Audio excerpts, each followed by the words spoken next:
Good evening, everyone, and welcome to the news here on the News Tonight, where we get you the day's top stories from India and across the world. I'm Tracy Shilji, and here are the headlines. Prayers for peace resonate across Nepal on Buddha Purnima as relief material trickles into remote areas. Nepal government says 9 days on, foreign relief workers must leave and hand over the work to the locals. Prime Minister Modi offers prayers for earthquake victims in a special congregation of Buddhists in the national capital. Says India shares Nepal's pain and hopes it bounces back soon. GST and real estate bills are slated to come up in Parliament tomorrow. With the budget session into its last stretch, government faces an uphill task getting some key legislation through. India to start negotiations this month to buy 36 Rafale aircraft from France, says Defence Minister Manohar Parrikar. His French counterpart to land in India tomorrow to take talks forward.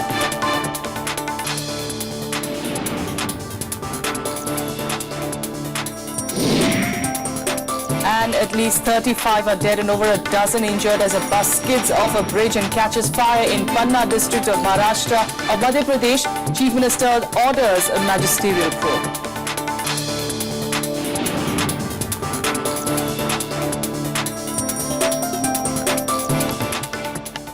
Our top story, Nepal wants foreign aid workers to leave the country, saying it will carry out the remaining quake rehabilitation work on its own.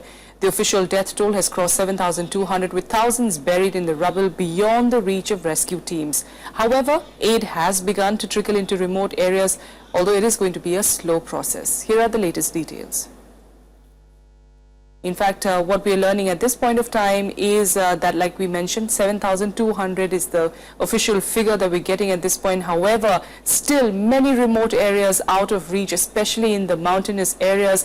And the army chief himself, the Nepal Prime Minister himself, saying that the death toll definitely could in fact be higher than what is being estimated or what is being, of course, told at this point. Apart from that, the aid is, of course, pouring in from all parts of the world, and India, of course, leading those efforts, of course, from its NGOs, from its government agencies. But apart from that, aid also coming in from the UN and other global body organizations. But right now, Nepal government, of course, saying that perhaps it's time for the foreign aid workers to leave and the locals to take over rescue and rehabilitation work. One of the main criticism that has been coming in for the Nepal government is really on how to actually disperse all this relief work. Let's get to the latest developments now.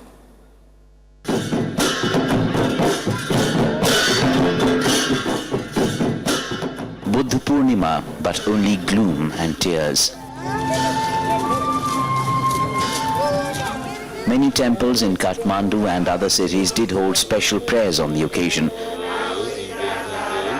Despite their own damaged structures, despite the devastation all around.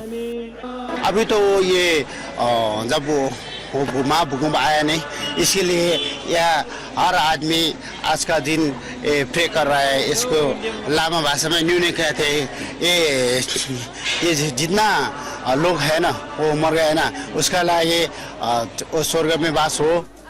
The festival this year is more about mourning the dead, praying that Nepal gets up on its feet soon. A key decision announced on Monday was the Nepal government asking foreign relief groups to leave, saying its own police and army will handle rehabilitation work. Some 4,500 people from around 34 nations, including the National Disaster Response Force NDRF teams from India, came to Nepal after the April 25th earthquake to carry out rescue and relief work. 9 days on, they've been asked to pull out, though in stages. It is up to Nepali army which coordinates all these things. According to the recommendation, the government will decide everything. And this is in the first phase, in large, we can say the rescue work has been accomplished. That's why the government has requested, saying thank you to all the international communities, friendly countries, just to make preparation for the getting back of the rescue operations. Indian contingents deployed in Nepal have begun the process of withdrawal. Nepalese government have decided that all those countries which have the search and rescue teams they should return back to their countries. The reason being that search and rescue operations have come to an end. Teams have made some inroads into the interiors, but there's only that far they've been able to get. At others, getting things going means starting virtually from scratch. No power, no internet, no banking operations, no money, no availability of goods, no shops. Every step seems a challenge. Though many blame it on poor distribution and coordination, authorities say the shortage of aid material persists even after supplies from around the world. Damage to the main runway at the Tribhuvan International Airport in Kathmandu has slowed inflows. Tents and blankets and basic shelter are still in short supply at a time when over 160,000 buildings are destroyed. Till yesterday, 151 international planes have brought relief materials. But it hasn't brought the relief materials full. Small amount of relief materials. 3 months, possibly less, that's the time they've got before the monsoons set in. Already the ugly aftermath has begun to rear its head. Disease and the humanitarian catastrophe. Worse could be on its way. Bureau Report, Rajya Sabha Television. Well, India is yet to respond to Nepal government's request to call back its aid workers. Not only have Indian disaster relief and military personnel been at the forefront of the operations in Nepal, many Indian groups and NGOs have also been working hard to collect aid for the quake-ravaged country. Here's a report. Gorakhpur in Uttar Pradesh on the India-Nepal border, a consignment of aid ready to leave Kathmandu by road. This particular tranche consists of collections made by the Sashastra Seema Bal from within the ranks, a large part of it from a day's salary contributed by personnel. 4 lakh के आसपास का है और इसमें आटा, दाल, चावल यही खाद्य सामग्रियां हैं। एफर्ट्स तो जारी रखेंगे, ये तो एक पहली सहायता है, फिर और जरूरत पड़ेगी जैसे जैसे उधर से लगेगा कि वहाँ जरूरत है तो और भी हम अपना सहयोग करते रहेंगे। Not just food, clothes and blankets, the help being sent out extends to other practical things too. Artificial limbs, hugely needed by the injured in Nepal, are a contribution from the Blind People's Association Centre in Gujarat that manufactures them. Fractured legs and hands were the most common injuries that survivors have suffered from in Nepal. एक बड़ी संख्या में walkers, elbow crutches जो हमारे stock में है, हम नेपाल भेज रहे हैं। उसके बाद जो भी प्रोडक्ट्स आज हमारे विकलांग भाई बहन बनाएंगे, उनका हम लोग दिल्ली में ऑक्शन करेंगे, बिक्री करेंगे और जो भी धन प्राप्ति उससे होगा, हम उस पूरे पैसे का नेपाल रिलीफ के में उपयोग करेंगे। Over the last week, the one-day salary initiative has been extended to all major corporates as well as government organizations across the country. The Parliament and government have already extended contribution. Numerous NGOs have also started the process of collecting and delivering aid in the form of clothes, tents and more. Vigils and awareness drives are underway in a big way. India reaches out to its closest neighbor. Bureau Report, Rajya Sabha Television. Meanwhile, Prime Minister Narendra Modi today offered prayers for the victims of the Nepal earthquake. Addressing a gathering on Budh Purnima Divas in Delhi, Modi advocated the teachings of Lord Buddha to overcome the current tragedy and the turmoil in the world. Prime Minister Narendra Modi joined ambassadors, MPs, scholars and Buddhist monks from across the globe to offer prayers on Monday to those affected by the high-intensity quakes in Nepal. Sharing the pain of the displaced, Modi expressed sincere hope that Nepal will bounce back from the tragedy. But he admitted that the extent of the damage was overwhelming and the task of recovery was a long and arduous one. बोझिल सा इसलिए महसूस कर रहे हैं कि जिस धरती पर भगवान बुद्ध का जन्म हुआ, वो हमारा सबका प्यारा नेपाल एक बहुत बड़े संकट से गुजर रहा है। ये यात्रा कितनी भयंकर होगी उसकी कल्पना करना भी कठिन है और उन्हें भी एक नई शक्ति प्राप्त हो, इसके लिए आज हम भगवान बुद्ध के चरणों में प्रार्थना करते हैं। Invoking Lord Buddha, Modi said his teachings of compassion inspires one to rebuild lives. He emphasized that without Buddha, the 21st century can't belong to Asia and his teachings are still relevant in this age also. हम देखें तो जीवन का कोई भी विषय ऐसा नहीं जिसमें आज भी बुद्ध प्रस्तुत न हो। अगर युद्ध से मुक्ति पानी है तो बुद्ध के मार्ग से ही मिलती है। Modi also proposed to build a Buddha temple at his ancestral place, Vadanagar, in Gujarat, where materials related to the founder of Buddhism had been found. Bureau Report, Rajya Sabha TV. On to other news now, and two key bills are slated to come up for consideration on Tuesday when the Parliament reconvenes after a 4-day break. The GST Constitution Amendment Bill is slated in Lok Sabha, while the Real Estate Regulation Bill will seek passage in the upper house. But with barely a week sitting left in the ongoing session, the government is likely to face a tough time to pass them. After a 4-day break, Parliament's session is set to resume on Tuesday. The government is keen to push through key legislations, with only a few days left for the second half of the budget session. Several key bills are still pending in either of the House.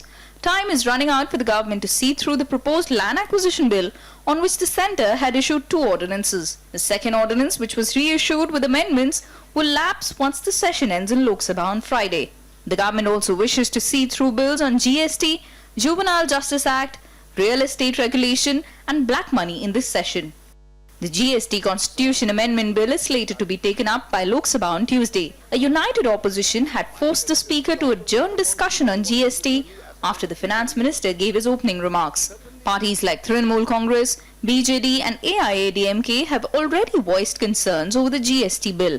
The Constitution Amendment Bill on GST will need 2/3 majority in both houses, making it difficult for the Modi government to pass it.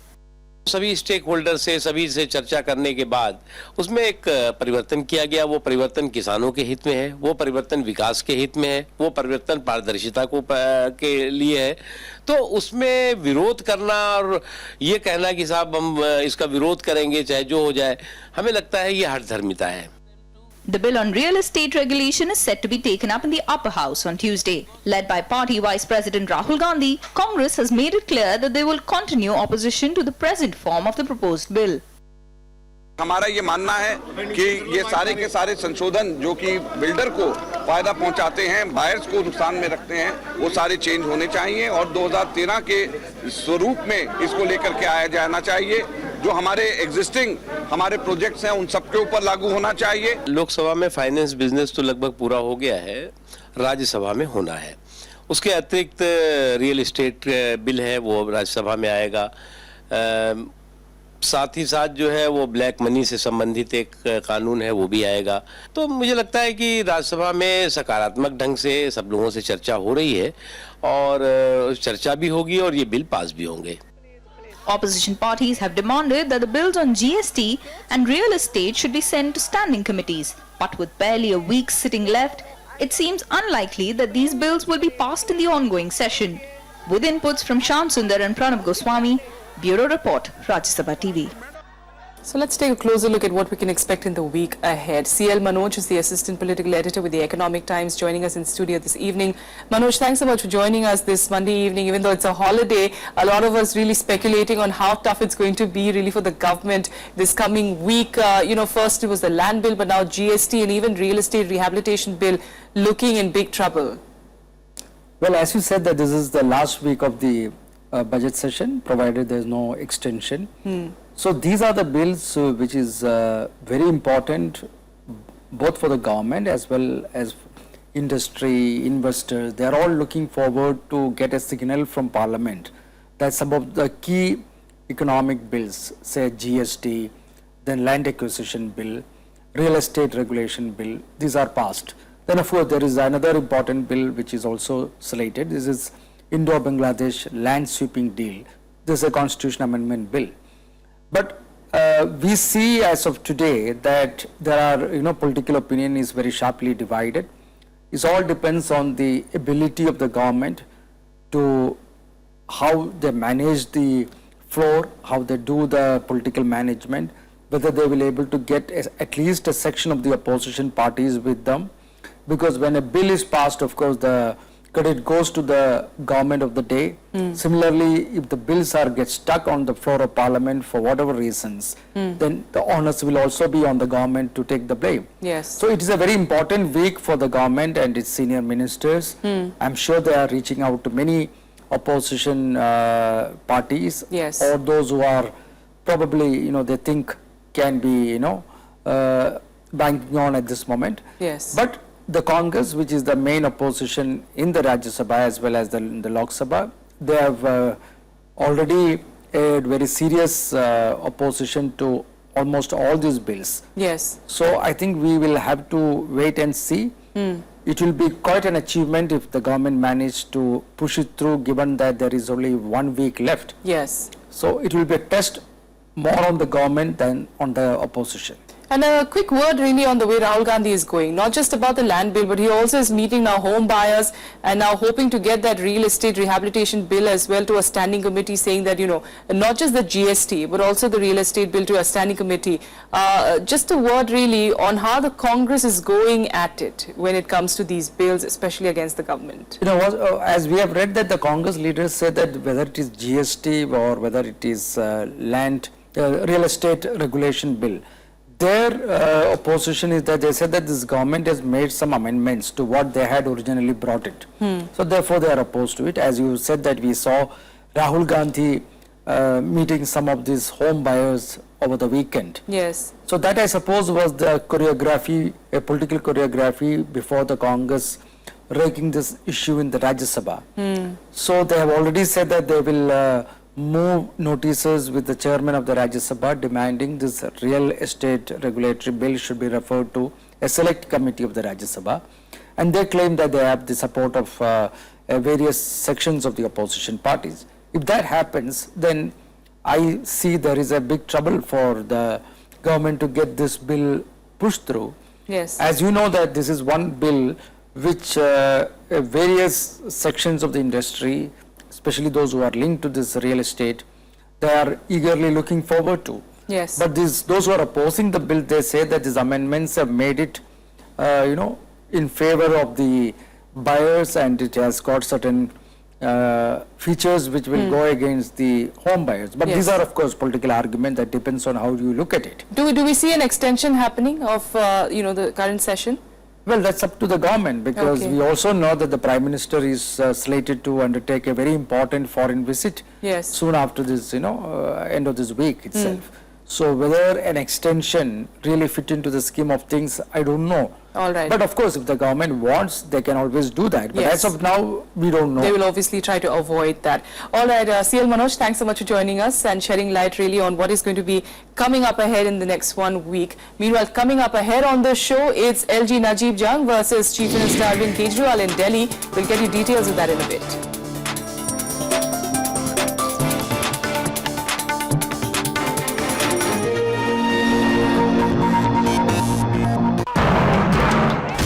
Politics over the land bill is heating up. The farmers here say that nothing has changed for them. They protested in 2011 and it's 2015 and the situation remains the same. Battle lines are drawn in Parliament. If you want to eradicate the poverty, you have to create more employment. And not in Delhi, Mumbai, Kolkata, Chennai or Bangalore. It should be in the villages. We bring you a reality check from the fourth lines of land wars. हमारी जमीन हम बेचना चाहो तो भी हमारी नहीं बिक सकती सरकार ने हमारा बिठा दिया बट्टा पहली बात तो यह है कि किसान से बातचीत करके ही जमीन ले जा Watch our special report Power, Politics and Dust only on Rajya Sabha television. Welcome back. Now let's get to some more national news. And a face-off is brewing between Delhi Chief Minister Arvind Kejriwal and Lieutenant General Najib Jung over who should clear files from ministries. Rebutting Kejriwal's instructions not to route any files through him, the LG has said that his office is the final authority for approval of any new law. On Sunday, Delhi's Lieutenant Governor Najib Jung issued a statement asserting his authority as final to pass any new law in the national capital. The statement was issued after Kejriwal reportedly instructed all departments not to route files through the LG's office. The statement referred to the Constitution, the GNCDT Act of 1991 and the Transaction of Business Rules 1993 to drive home the point. According to the experts, the LG can send a report to the president if the rules are flouted. जिस मामले में council of ministers का कोई अधिकार नहीं है, उसके बारे में वो कोई इंस्ट्रक्शन नहीं दे सकता। दूसरी बात यह है कि जो लॉ पास होता है असेंबली में, वो लॉ लेफ्टिनेंट गवर्नर के पास जाता ही है। तो इसलिए चीफ मिनिस्टर के लिए ये कहना कि कोई लेफ्टिनेंट गवर्नर के पास काफ़ी काम है इसलिए फाइल मत भेजना, ये कॉन्स्टिट्यूशनली करेक्ट नहीं है। The statement comes after Kejriwal reportedly instructed all departments not to route any files through the LG's office. According to Deputy Chief Minister Manish Sisodia, the order had been issued to speed up governance. None from the government has reacted to LG's statement yet. However, opposition parties have questioned the functioning of the AAP government.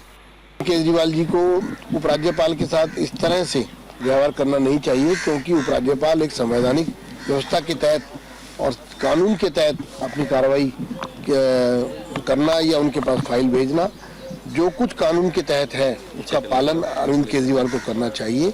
लेकिन अगर वो ऐसा नहीं कर रहे हैं तो इससे साफ है कि वो शायद मुख्य मुद्दों से लोगों का ध्यान हटाना चाहते हैं। मुझे लगता है कि उनको इस तरह संविधान से खिलवाड़ नहीं करना चाहिए और सिस्टम से भी खिलवाड़ नहीं करना चाहिए।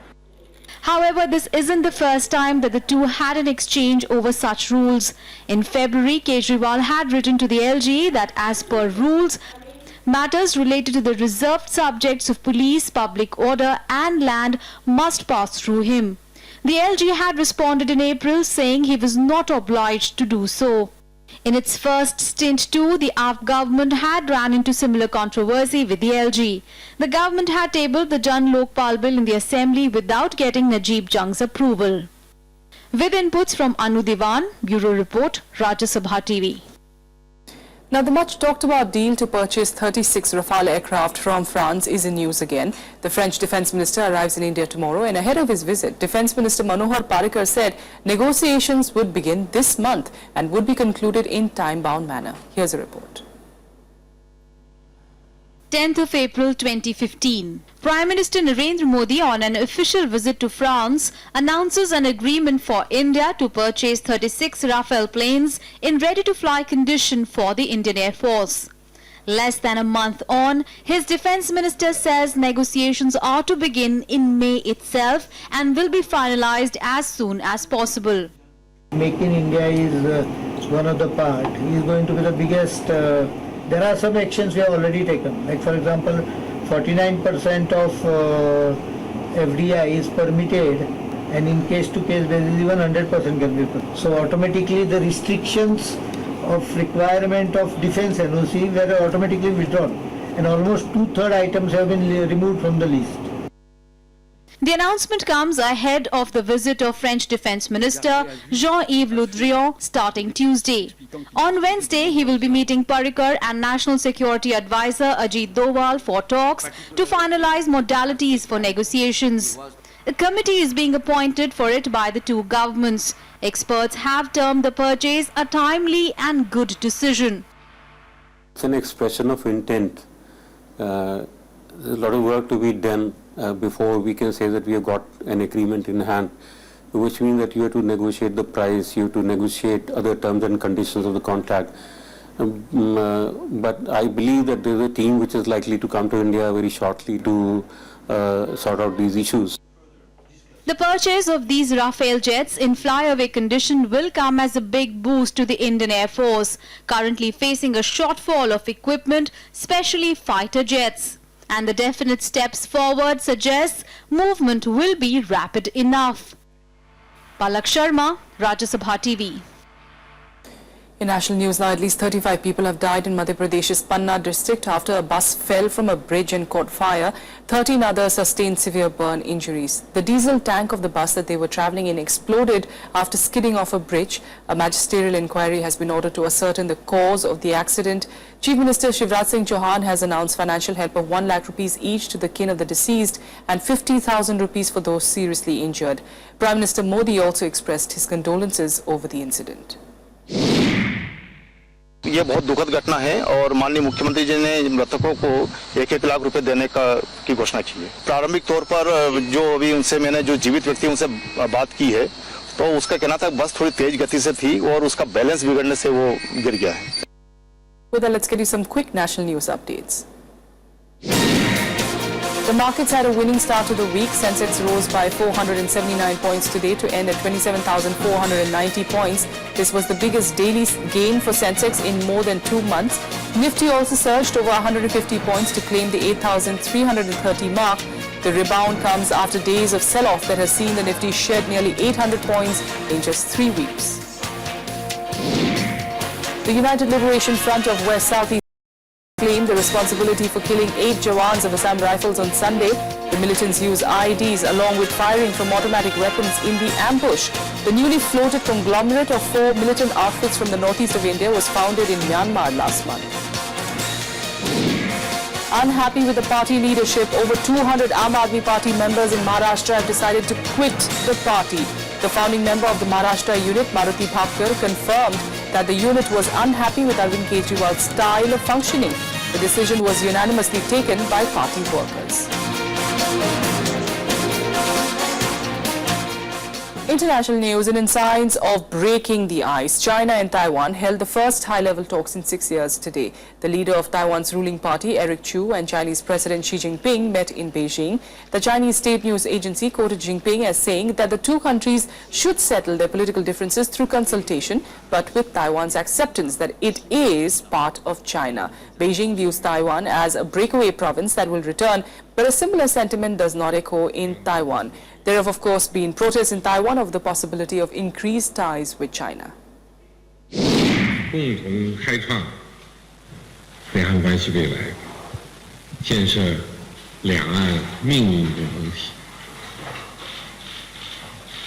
我愿同朱主席就此深入的交换意见。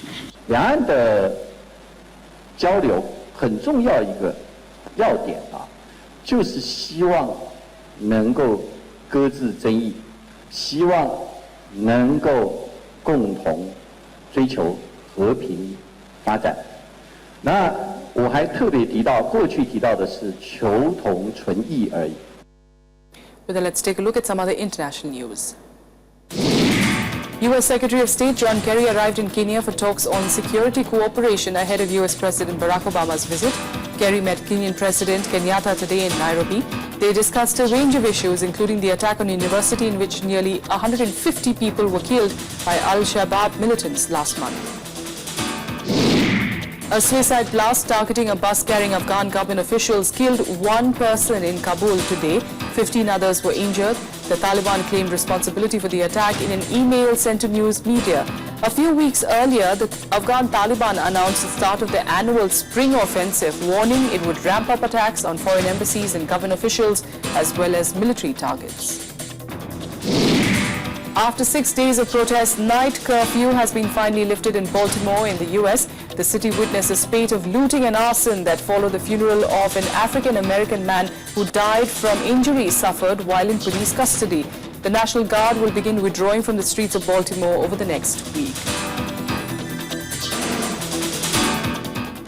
That's all we could pack in on the news tonight. From the entire team here, good night.